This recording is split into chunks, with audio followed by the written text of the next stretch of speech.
Hi, I'm John, I'm editor of Data Economy, and this is Frontline. Here with me I've got Matt Andersson, Marketing Director of Lefdal Mine, one of the largest data centers in Europe at nearly 1.3 million square feet. Matt, thanks a lot for talking to me.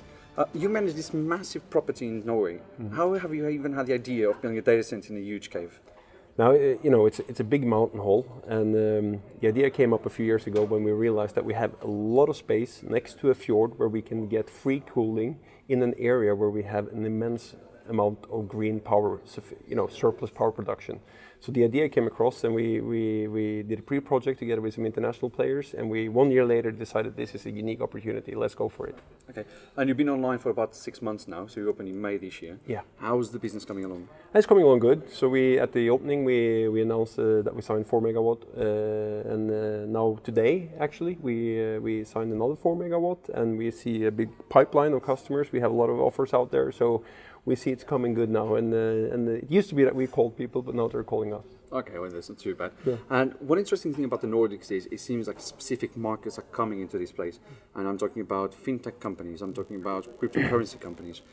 Are these your sort of customers? What sort of sectors are driving you, or driving your business? Yeah. So mainly we have HPC customers, high performance computing, high density, So amongst others blockchain, HPC as a service, analytics. We have customers who again has customers in these sectors, and we're not sure how many of these are in the individual customers that we have signed up with, but it's for sure there is some blockchain in there and some mining. And what's sort of the percentage of uptake in your data center? So how much space has been taken by customers, and how much space have you got left? Yeah, so the data center is basically 3 levels. We built out 1 level now, so that's 2 times 45 megawatt, tier 3, or tier 1 90 megawatt. But we're doing tier 3 45 megawatt, and that means that we have sold 8, close to 9, and then we have some 35 more for that level. But we'll soon start looking to building out level 4 now, so that's coming up shortly. Okay, and shortly means? Within a year. Okay, so next year. And then would you be targeting the hyperscaler guys, Google, Facebook, AWS? We're not targeting them. What we have done is that we have told them about our proposition. They find it highly interesting, at least some of them, and they're now searching for more information, and they want to come and visit. And we had a couple of them coming to Lefdal Mine that said to visit. But we're not going after them specifically, but they're welcome if they're interested in what we have to offer. Okay, so speaking about the hyperscale players, they have been going to Sweden and Denmark mainly in this in the Nordics region, and that's Google in Finland as well. What's your view? Because they're not really coming into Norway.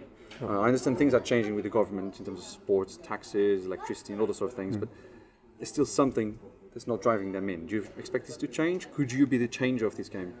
Well, yes and no. I mean, we're obviously, if you're a hyperscaler that wants to build your own facility like Apple or Facebook, we're not going to be their type of location. But if you are like a Microsoft or an Amazon or an Alibaba, which is then building capacity as long as you get customer traffic in or income or revenue in, we could be a game changer. So we're in dialogue with these guys, and they're looking into these Nordic propositions. So yes, we can be.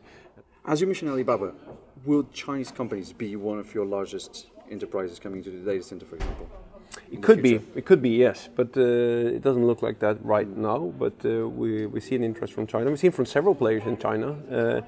We do think that part of this interest is more keeping your eyes out there for what's going on and learning from what others are doing. But Alibaba is clearly one. There are some telecom. There is some presence from other international companies in China. But yeah, it could be. But I don't think so.